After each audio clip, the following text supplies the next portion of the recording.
Welcome to ચેતુસ kitchen. તો આજે આપણે તલની ચીકી બનાવવાના છે। તો પરફેક્ટ માપથી બનાવશું તો આપણી પરફેક્ટ એવી ચીકી બનશે। તો અહીંયા આપણે 250 ગ્રામ જેટલા તલ લીધા છે, સામે એટલો જ આપણે ગોળ લીધો છે। જે વાટકાથી કે તપેલીથી કે વાટકીથી માપ લેતા હોય અથવા તો કપથી માપ લેતા હોય તો એ પ્રમાણે ગોળનું માપ લેવાનું। તો બે સરખા ભાગમાં મેં લઈ લીધા છે।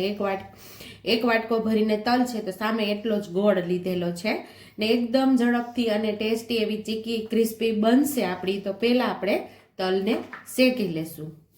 તો તલને આપણે કડાઈમાં ઉમેરી દીધા છે અને સરસ એવા શેકી લેવાના છે।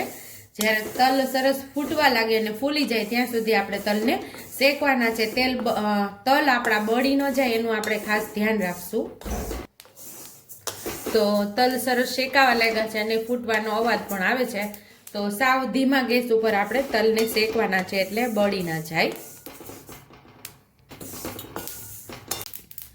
તો અહીંયા તલ સરસ આપણા ફૂટવા લાગ્યા છે એટલે મસ્ત એવા શેકાઈ ગયા છે। તો એક થાળીની અંદર આપણે તલને કાઢી લઈશું। અહીંયા આપણે તલ જે શેકાઈ ગયા છે એ બહાર લઈ લીધા છે અને એક ચમચી આપણે ઘી ઉમેરશું।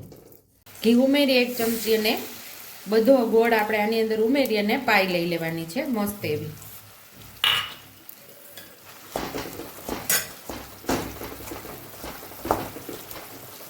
આ આપણો ઘરનો જ ગોળ છે। આ દેશી ગોળનો આજે આપણે ઉપયોગ કરીએ છીએ। અને મમરાના લાડુની રેસીપી પણ આપણી ચેનલ ઉપર તમને મળી જશે। તો મકર સંક્રાંતિ સ્પેશિયલ આપણે તલની ચીકી બનાવીએ છીએ।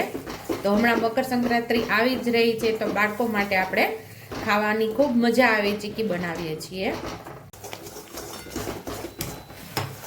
અહીંયા આપણું પાઈ થવા લાગી છે।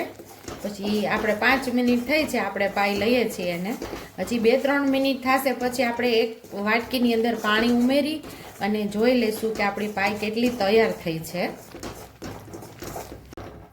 ગોળ સરસ ફૂલવા લાગ્યો છે તો આપણે એકવાર ચેક કરી લઈશું। વાટકીની અંદર પાણી લીધું છે એની અંદર આપણે ડ્રોપ્સ ઉમેરશું અને એને થોડી વાર ઠંડુ થવા દઈશું।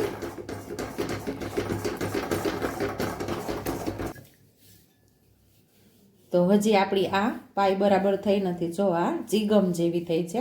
તમે આવી રીતે આમ કરો ને એટલે 2 કટકા થઈ જાય ને એવી આપણી આ પાઈ તૈયાર થવી જોઈએ।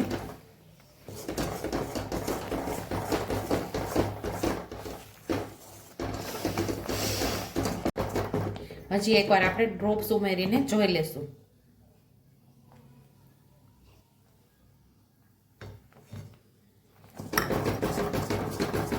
ડ્રોપ્સ જે ઉમેરાય હાથમાં લઈને આપણે જોઈ લેશું।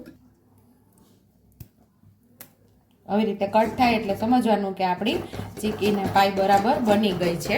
અહીંયા આપણે તલને ઉમેરી દઈશું। હવે આપણી પાઈ તૈયાર થઈ ગઈ છે ને આમાં તલ ઉમેરી દેવાના છે આપણે।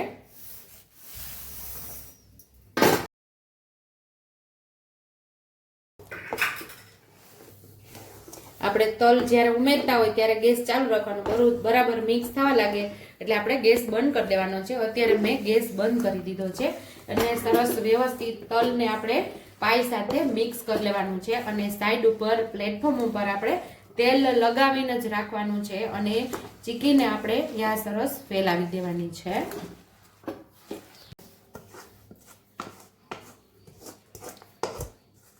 એક વાટકાને તળિયામાં તેલ લગાવી અને થોડું આપણે એકદમ સરસ ફેલાવી દઈશું। પછી થોડી વાર પછી આપણે એને વેલણથી એકદમ પતલું એવું મણી લેવાનું છે। પહેલાં એટલે ગરમ હોય ને એટલે આવી રીતે આપણે એને ફેલાવી લેવાનું છે નીચે તેલ લગાવીને, નહીંતર તળિયામાં એ ચોંટી જશે।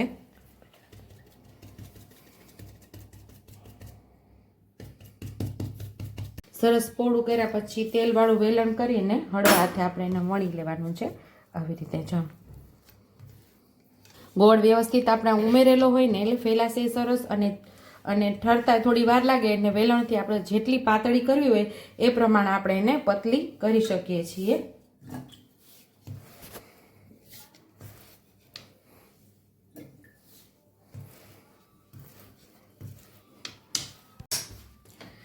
અહીંયા આપણે ચીકીને સરસ વણી લીધી છે ને હવે ગરમા ગરમ હોય ને આંગળી અડે સતપ છે ત્યાં જ આપણે કાપા કરી લેવાના છે આવી રીતે।